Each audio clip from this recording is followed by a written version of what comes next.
أعوذ بالله من الشيطان الرجيم بسم الله الرحمن الرحيم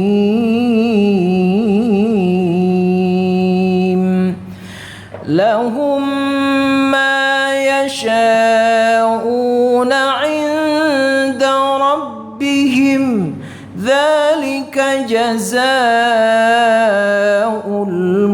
المحسنين ليكفر الله عنهم أسوأ الذي عملوا ويجزيهم أجرهم بأحسن الذي كانوا يعملون أليس الله بكاف عبده ويخوفونك بالذين من دونه ومن يضلل الله فما له من هاد ومن يهد الله فما له من مضل أليس الله بعزيز ذي انتقام صدق الله العظيم. Bapak Ibu yang dirahmati Allah Subhanahu wa taala, kita mulai. A'udzubillahi minasyaitonirrajim. Kita berlindung kepada Allah dari godaan syaitan yang terkutuk. Bismillahirrahmanirrahim. Berharap kepada Allah, mudah-mudahan kita mendapatkan rahman dan rahim Allah Subhanahu wa taala. Lahum ma yasha'una 'inda rabbihim. Sebelumnya Allah sudah memuji orang-orang yang membenarkan Allah, yang beriman kepada Allah, kemudian membenarkan apa yang dibawa oleh Rasulullah sallallahu alaihi wasallam dan membenarkan Rasulullah sendiri, bahwasanya apa yang dibawa oleh Rasul itu dan Rasul sendiri merupakan sesuatu yang datang dari Allah, bukan dari Nabi Muhammad. Maka kita harus menghormati Nabi dan menghormati apa yang dibawa oleh Nabi. Itu kuncinya. Alladzi jaa'a bis-sidqi, mereka mengimani yang datang kepada mereka kebenaran dan apa yang dibawa olehnya. Ini kan lagi musim ini dalam 3 hari terakhir ya, umat Islam di seantero Arab ya, kemudian Asia sedang melakukan boikot massal terhadap produk-produk yang dibuat oleh sebuah negara namanya Perancis. Apa sebab? Karena ada sebuah koran di Perancis itu yang membuat karikatur memiripkan Nabi yang kita muliakan ini, yang kita percaya ini, yang kita cintai ini sebagai biang teroris, Pak. Ini luar biasa ya. Dengan alasan apa? Alasannya kebebasan berpendapat. Jadi tidak boleh ada orang yang dilarang untuk berkata apapun, termasuk menghina Nabi. Ya. Memang dalam Islam juga ada seperti itu, Pak. Kita bebas mengatakan apa saja, tapi ada batasnya. Hurriyatul mar'i mahdudatun bihurriyati ghairi. Kebebasan seseorang itu punya batas. Apa dia? Kebebasan orang lain. Ya. Jadi kita ingin mengata-ngatai orang, kalau itu menyinggung orang, oh berarti tidak boleh. Kalau kita menyinggung orang, oh itu tidak boleh. Kalau itu berkaitan dengan mungkin ya prinsip seseorang, mungkin jati diri seseorang, mungkin wibawa seseorang. Itu harus batasan Islam. Nah, maka orang Perancis tadi, presidennya malah mengatakan, ya tidak ada masalah, itu kan hak kebebasan. Tapi ketika umat Islam mengatakan presiden itu perlu dibawa untuk ke rumah sakit jiwa, kata Erdogan, marah dia, Pak. Nah, harusnya kalau dia merasa bebas orang lain berbuat, dia tidak perlu marah. Ya. Maka orang Islam memboikot seluruh produk-produk Perancis, tidak boleh dijual, tidak akan dibeli oleh umat Islam. Kelimpungan mereka. Kenapa? Karena umat Islam tidak rela untuk Nabi yang mereka cintai kemudian dihina oleh siapapun. Maka ini menjadi sebuah bukti orang yang datang dengan kebenaran, membawa kebenaran itu, kemudian kita percaya dengan kebenaran itu, maka itu menjadi jaminan ulaika humul muttaqun. Itulah orang-orang yang bertakwa. Maka kalau ada orang tak marah nabinya dihina, memang ini perlu ditanyakan, adakah takwa di dalam dirinya? Maka apa yang mereka dapatkan kata Allah, lahum ma yasha'una 'inda rabbihim. Mereka memperoleh apa saja yang mereka kehendaki dari Tuhannya. Yasha'un. Ya, kalau dia sendiri yasha. Yaghfiru limay yasha wa yu'adzibu may yasha. Allah mengampuni siapa yang dia kehendaki dan Allah akan mengazab siapa yang dia kehendaki. Kalau untuk bersama-sama lebih daripada 3 orang, maka kalimatnya menjadi lahum ma yasha'una 'inda rabbihim. Ketika mereka bertakwa kepada Allah, nanti mereka masuk surga, apapun yang mereka inginkan maka akan mereka dapatkan dari Allah Subhanahu wa taala. Tentu ini balasan bagi siapa? Ulaika humul muttaqun. Jadi itulah enaknya orang bertakwa Bapak dan Ibu. Di dunia terbatas kita Pak. Tidak bisa kita obral keinginan kita. Terbatas, ada larangan, ada perintah. Ada perintah yang harus kita kerjakan, ada larangan yang membatasi keinginan kita. Sabar kita dengan larangan itu, masuk surga kita, Allah jamin kamu minta apa saja di dalam surga itu akan diberikan oleh Allah Subhanahu wa taala. Maka mulai sekarang bagi yang kalau ingin minta catat. Dicatat. Nah, saya ingin ini ya Allah, saya ingin ini ya Allah, ingin ini ya Allah. Syaratnya apa? Kalau dia bertakwa, di akhirat keinginannya itu akan diterima dan akan dikabulkan oleh Allah Subhanahu wa taala. Dzalika jazaa'ul muhsinin. Itulah balasan bagi orang-orang yang sudah berbuat baik. Jadi derajat ihsan ini Bapak Ibu, muhsin ini adalah derajat yang paling tinggi, ya. Jadi ada iman, ada Islam, ada ihsan, ada 3 tingkatan. Kalau Islam, ya itu dia yang kita kerjakan, rukun Islam. Kalau ada iman, itu yang kita kerjakan ada rukun iman. Tapi di atas iman, di atas Islam ada yang paling tinggi kata Rasulullah sallallahu alaihi wasallam. Itulah yang disebut dengan ihsan, ya. Orang yang melaksanakan ihsan itu disebut dengan muhsinun, orang yang berbuat kebaikan. Siapa mereka? An ta'budallaha ka'annaka tarahu fa illam takun tarahu fa innahu yaraka. Kalian menyembah Allah seolah-olah kalian menengok Allah itu ada di depan kalian. Salat kita seolah-olah Allah ada di depan kita. Begitu khusyuk. Zikir kita, istighfar kita seolah-olah kita di hadapan Allah Subhanahu wa taala. Tapi jelas kita tidak akan bisa melihat Allah. Kalau tak bisa melihat Allah, apa caranya untuk menimbulkan ihsan itu?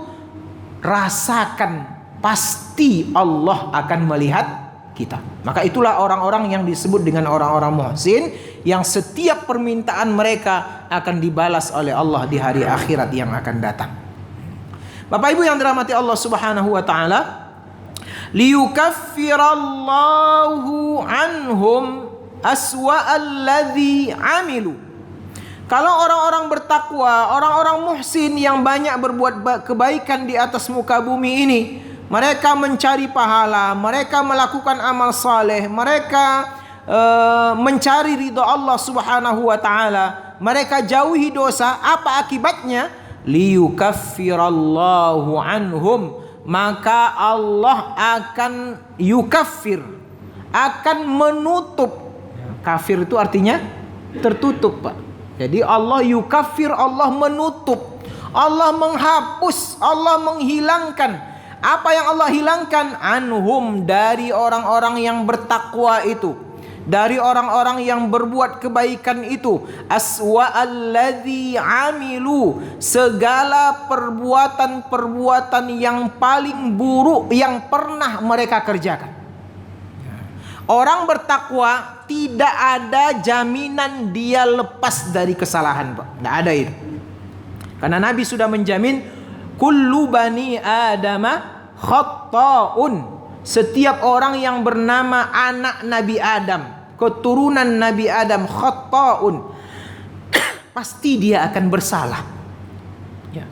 Baik itu perbuatan dosa kecil atau perbuatan dosa besar. Tidak ada jaminan. Siapa yang bisa menjamin? Saya orang suci, dari bangun tidur sampai sekarang saya tak pernah berbuat dosa. Ada bisa menjamin? Tidak ada, Pak. Mata kita melihat, Pak. Ya. Di tengah orang bercadar saja kadang-kadang bisa berdosa kita. Kadang-kadang hati lah, Pak, ya. Ya kan? Apalagi di tengah yang kadang-kadang perempuannya lebih banyak yang tidak menutup aurat. Jalan ke mall dosa. Telinga kita, Pak, punya HP kita. Ya kan? Hidung kita begitu juga.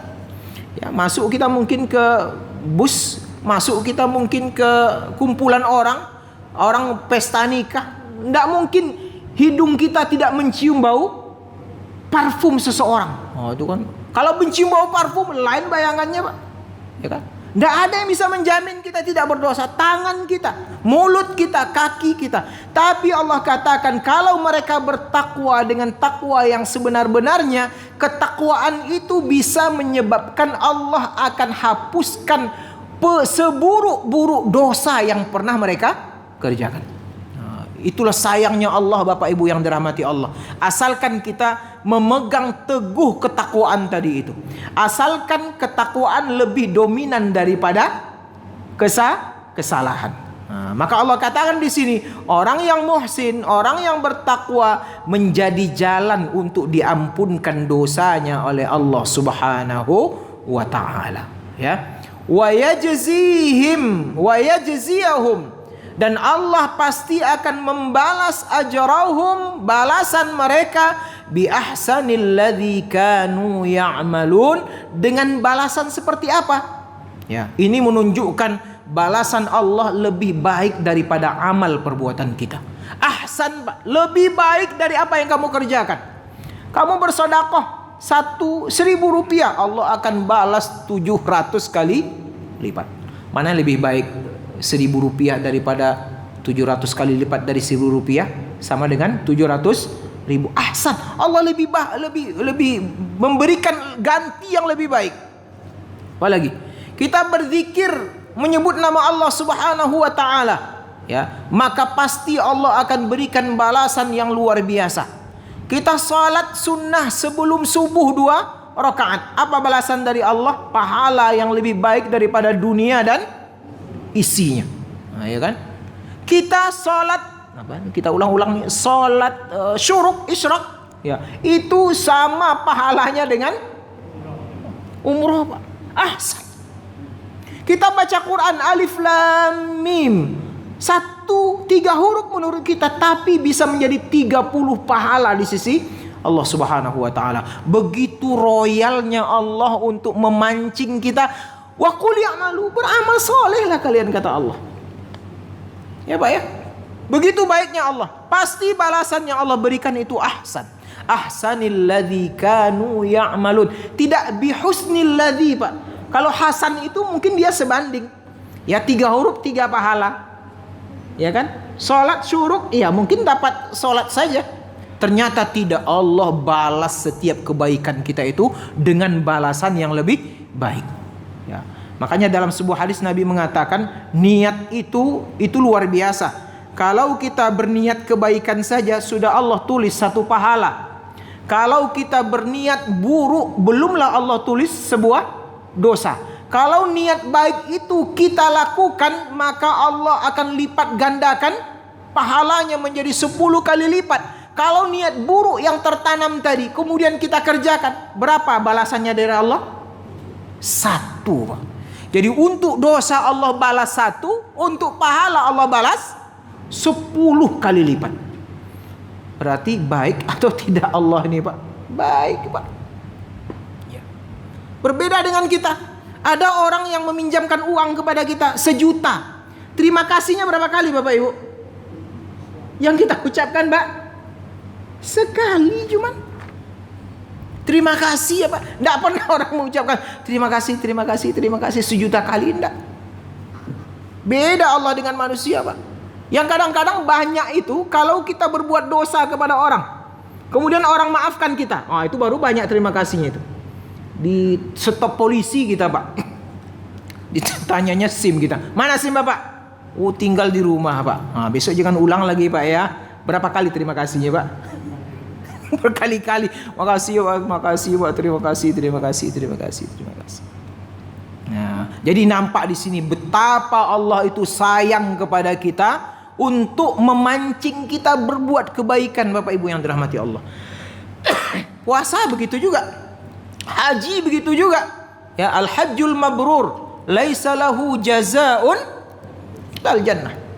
4 hari kita haji itu cuma tanggal 9, tanggal 10, tanggal 11, tanggal 12.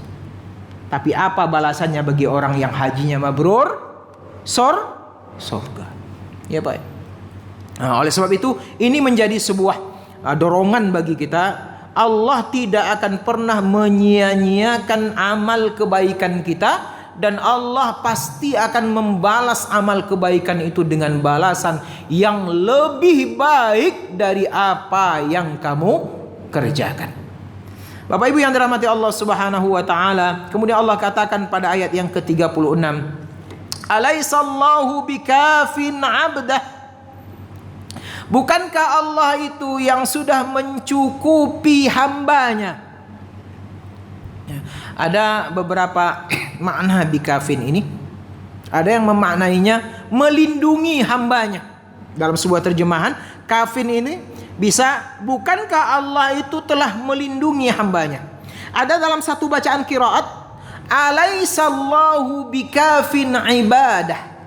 Kalau abdah itu 1, kalau ibadah lebih daripada 3. Bukankah Allah itu sudah melindungi hambanya? Bukankah Allah itu sudah mencukupi hambanya? Cukup.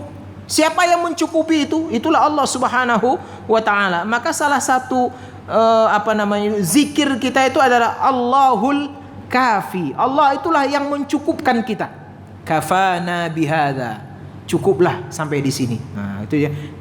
Kafin itu artinya mencukupi. Allah lah yang mencukupi. Maka ada sebuah salawat ya. Zikir Allahul Kafi, Rabbunal Kafi, Qasadnal Kafi, Wajadnal Kafi, Likulin Kafi, Kafanal Kafi, Wa ni'mal Kafi, Alhamdulillah. Allah lah yang mencukupi kita Bapak Ibu. Cukup segala-galanya. Sehingga hidup kita aman, nyaman, tenang. Makan ada, udara ada, apalagi nikmat ini ada, berfungsi semuanya. Tinggal kita sekarang menggerakkan nikmat itu apakah mendatangkan ridho Allah atau mendatangkan laknat Allah. Allah yang mencukupkan kita, dan Allah lah yang melindungi kita. Alhamdulillah Bapak Ibu yang dirahmati Allah Subhanahu wa taala. Meskipun corona, kita terlindungi juga Pak. Siapa yang melindungi itu? Allah Subhanahu wa taala. Karena Allah sudah menjamin kalau tidak kena, ya tidak akan kena. Walaupun seluruh manusia mencoba membuat kamu kena, tapi kalau Allah tidak berkehendak, maka itu tidak akan terjadi. Asalkan kita juga ikut protokol kesehatan. Ya, mudah-mudahan masih tetap ikut Pak ya. Ya, sampai nanti katanya ada vaksin. Cuman vaksin ini tarik ulur pula ini, ya tarik ulur. Kemarin dikritik harus tengok kehalalannya. Jangan-jangan ada babinya di situ, ya kan? Ada anjingnya di situ. Kemudian disuntikkan ke umat Islam. MUI sudah wanti-wanti. Coba diproses kehalalannya sehalal mungkin. Tak boleh bercampur antara yang halal dengan yang haram.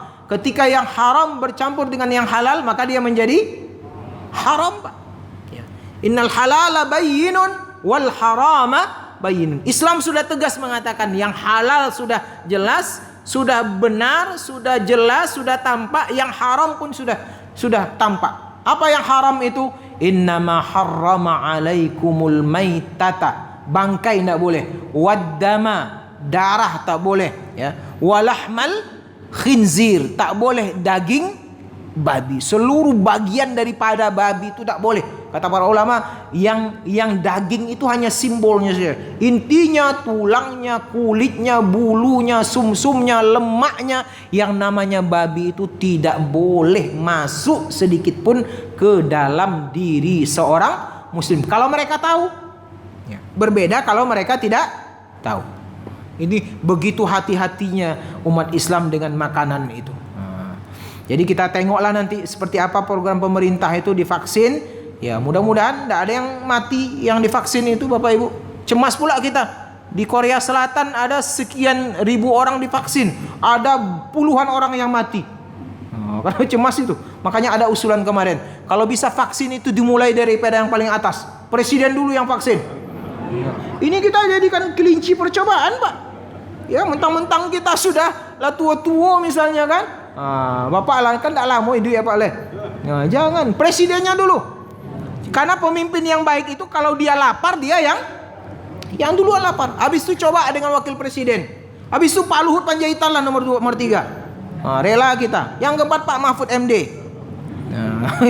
Iya kan? Yang kelima Menteri Kesehatan. Kalau mereka hidup dalam waktu setahun, nah semua masyarakat Indonesia siap untuk divaksin. Tapi kalau presidennya biarlah saya terakhir nanti katanya. Ini kan mau enaknya sendiri itu. Ya, itulah namanya pemimpin. Pemimpin itu tidak melihat enaknya saja, tapi dia melihat yang tidak enaknya. Setuju Bapak Ibu ya? Kirimkan WA nanti. Like and share. Bapak Ibu yang dirahmati Allah Subhanahu wa taala, jadi bukankah Allah, tak perlu dijawab Pak, karena ini sudah terbukti. Kita semuanya bergantung mencukupi segala kebutuhan kita karena yang mencukupi itu adalah Allah Subhanahu wa taala. Tapi ada masalah. Ini masalahnya. Apa masalahnya? Wa yukhawifunaka billadzina min dunih. Orang-orang musyrik itu kadang-kadang yukhawifunaka, membuat kamu takut. Membuat kita ragu-ragu. Apa yang mereka buat kita ragu-ragu? Billadzina min dunih, dengan sesembahan yang mereka sembah selain Allah. Ya. Diancam-ancamnya Nabi, kamu nanti kena kutuk ini Lata, Uzza, Manat. Kamu nanti akan dipersulit oleh ini, akan dipersulit oleh itu. Itu kadang-kadang yang membuat umat Islam itu kadang-kadang menjadi takut, dan takutnya tidak pada tempatnya. Hati-hati kamu ya, kalau kamu nanti nanam, kalau tidak memberikan sesembahan kepada Nyi Roro Kidul, maka tanaman panen kamu pasti akan gagal. Akhirnya takutlah kita. Kalau kamu kalau kamu pergi terus kamu tak izin dulu dengan jin ini dengan itu, maka nanti kamu akan kena kecelakaan di tengah jalan. Itu kadang-kadang membuat takut. Makanya orang beriman kata Allah, walam yakhsha illallah. Yang ditakuti oleh orang beriman itu tak ada yang ditakuti oleh orang beriman itu kecuali illallah, kecuali Allah. Karena selain daripada Allah itu adalah makhluk. Kalau dia makhluk, tidak akan bisa memberikan mudarat sedikit pun kepada manusia tanpa izin Allah, dan tidak akan memberikan manfaat kepada manusia juga tanpa izin Allah. Maka inilah hebatnya iman itu Bapak dan Ibu yang dirahmati Allah. Kokoh batin kita Pak. Ya Pak. Siapapun akan dihadapi oleh orang beriman ini. Tidak akan takut dia. Ya. Kalaupun ada ancaman, pasti ancaman itu sudah izin Allah Subhanahu wa taala. Maka ulama-ulama kita dulu, Masya Allah, pergi ke sini, pergi ke situ, tidak ada yang takut Pak. Masuk ke tempat ini, tidak ada yang mereka takuti. Ya, tidak merasa kecil di hadapan manusia. Ada beberapa kisah kita lihat bagaimana Nabi mengirim beberapa utusan orang-orang biasa untuk menghadap beberapa raja Persia, raja Romawi, raja Mesir.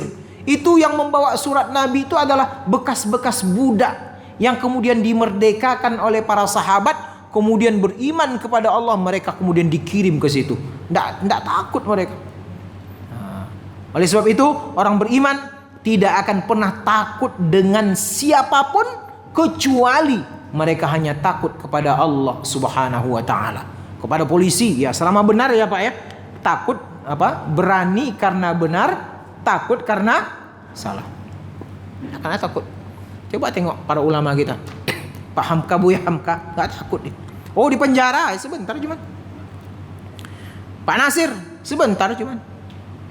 Ya. Ulama-ulama kita dulu, Pangeran di Ponorogo enggak ada yang takut, Pak.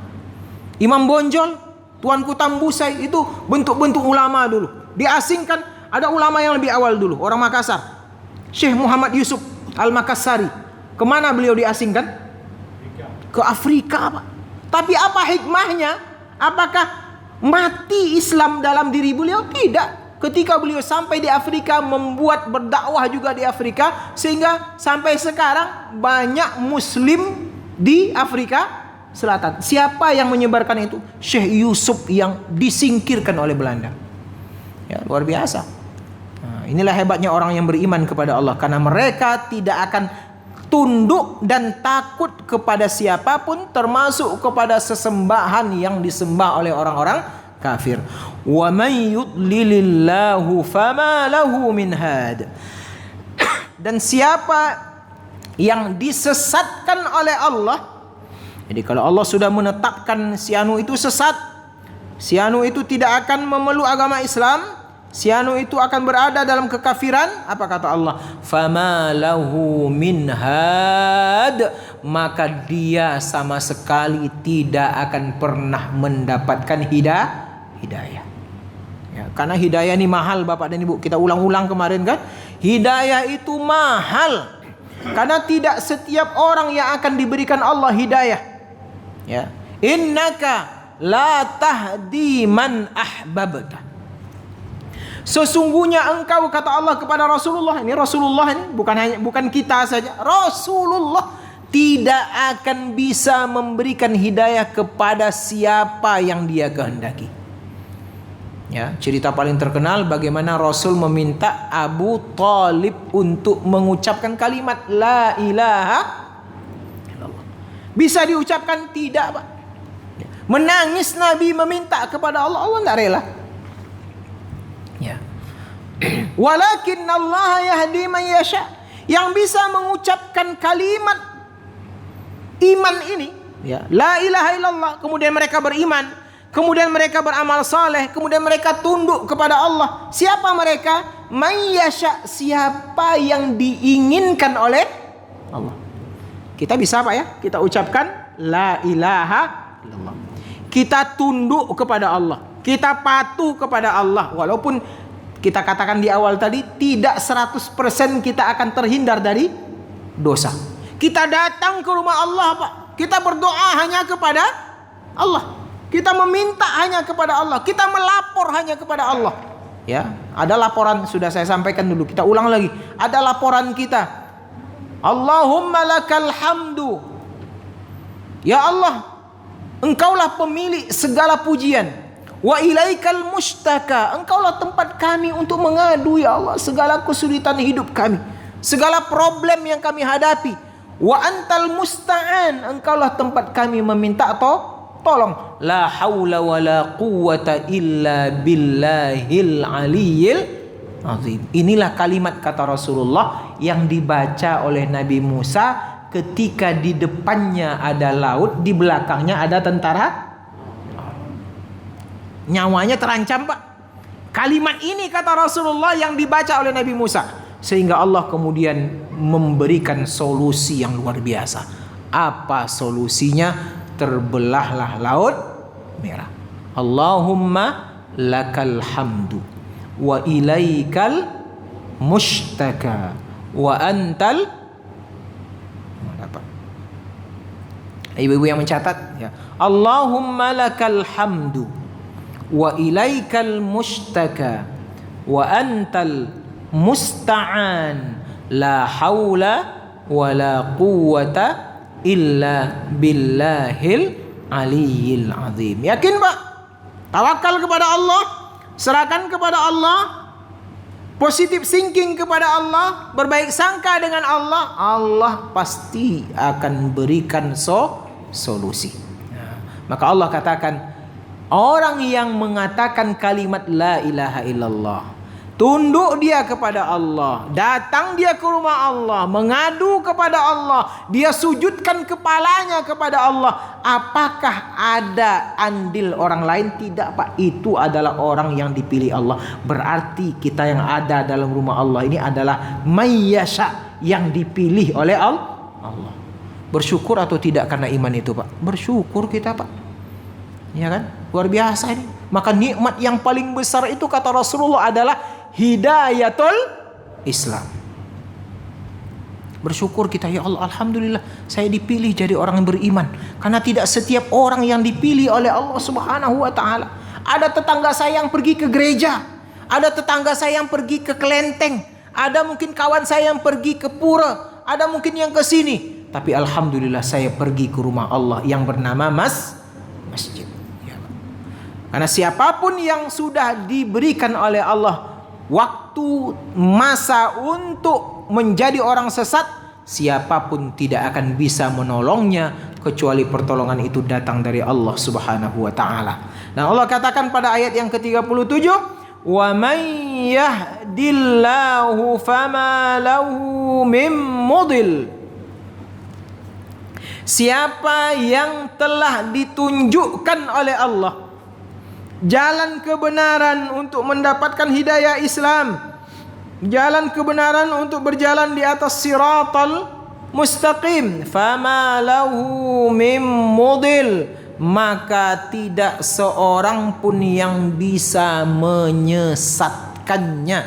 Artinya apa?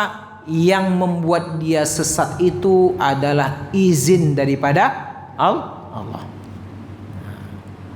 Tapi tentu Bapak Ibu yang dirahmati Allah, ya, untuk membuat kita tidak tersesat itu tetaplah berpegang teguh kepada Allah. Dalam sebuah hadis Nabi pernah berwasiat kepada Abdullah bin Abbas, ihfazillaha yahfazuka. Ya. Kalau kita ingin dijaga oleh Allah, maka jagalah Allah. Ini kuncinya. Kalau kita ingin berada di dalam hidayah Allah itu, jagalah Allah itu. Itu kuncinya. Sebab kalau tidak kita jaga Allah itu, Allah tidak akan menjaga kita. Ihfazillaha tajidu tujahaka. Jagalah Allah, maka Allah akan berada di depan kamu. Siapa contohnya? Nabi Yusuf alaihissalam. Sudah kita sampaikan dulu bagaimana godaan yang luar biasa dari seorang wanita bernama Zulaikha. Cantik, istri pembesar, kaya raya, menggoda Nabi Yusuf. Maka kata Allah Subhanahu wa taala, falaula arra'a burhana rabbi. Ketika Yusuf sudah tertarik, kemudian Zulaikha pun sudah menarik, apa yang terjadi? Allah perlihatkan burhana rabbi. Ada kemudian tanda-tanda di depan Yusuf itu sehingga Yusuf pun berpaling dari Zulaikha. Kenapa? Karena selama ini Nabi Yusuf menjaga Allah Subhanahu wa taala. Bersabar, bertakwa, berzikir, semuanya. Apa yang Allah perintahkan dia kerjakan, apa yang Allah larang beliau tinggalkan. Maka ketika terjebak dalam sebuah masalah, Allah jaga mereka. Ya. Wa idza sta'anta fasta'in billah. Ini juga cara agar Allah menjaga kita. Kalau kamu meminta tolong kata Allah, maka minta tolonglah hanya kepada Allah Subhanahu wa taala. Jadi syarat itu harus kita penuhi Bapak Ibu yang dirahmati Allah.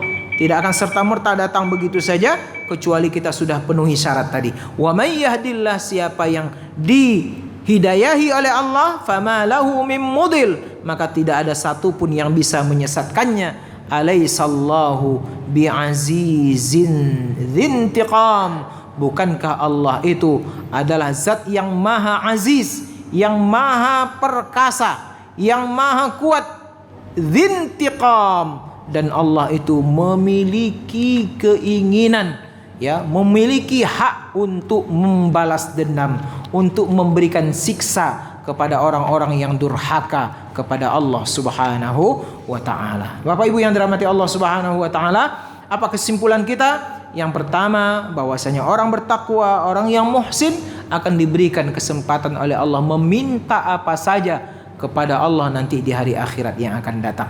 Yang kedua, karena ketakwaan kita kepada Allah, maka Allah pun akan membuat dosa-dosa kita akan diampuni oleh Allah Subhanahu wa taala, dengan syarat tidak ada satu pun yang kita takuti ketika menjalani kehidupan ini, kecuali ketakutan itu hanya kita sandarkan kepada Allah Subhanahu wa taala.